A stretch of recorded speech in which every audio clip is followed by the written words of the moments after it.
আসসালামু আলাইকুম, সবাই কেমন আছেন?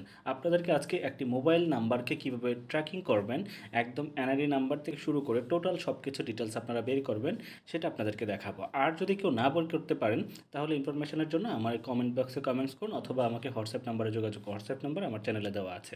ইউটিউবের মধ্যে সার্চ দিলাম হচ্ছে যে টেক, আমি একটু লিখিয়ে দিই তাহলে ভালো হবে। টেক ডট, এই যে ২ নাম্বারটা। দেন এটার মধ্যে কি করলাম, আমি খুঁজে বের করলাম হচ্ছে mobile number tracking, track location number address operator. আমি এটার মধ্যে ক্লিক করে দিলাম। দেওয়ার পরে একটু নিচে আসবো, স্ক্রল করে একটু নিচে আসার পরে এখানে কান্ট্রি থাকবে একটু অন্যটা। আমরা কি করব, এখানে বাংলাদেশ খুঁজে +880 খুঁজে আমরা এখানে দেখে নেব। আমি নাম্বারটা দিয়ে দিলাম 68347500। আমরা একটা নাম্বার এখানে করলাম। তারপর রোবটটাকে চেক করে দিবেন, তারপর হচ্ছে ট্র্যাক করে দিবেন। দেন হচ্ছে এখানে দেখতে পারবেন যে টোটাল ইনফরমেশনটা চলে এসেছে। তো এই ছিল হচ্ছে ভিডিওটি। যারা হচ্ছে পারবেন না তারা অবশ্যই হচ্ছে আমাকে হোয়াটসঅ্যাপে নক করতে পারেন এবং কমেন্টস করে জানাতে পারেন। ধন্যবাদ সবাইকে।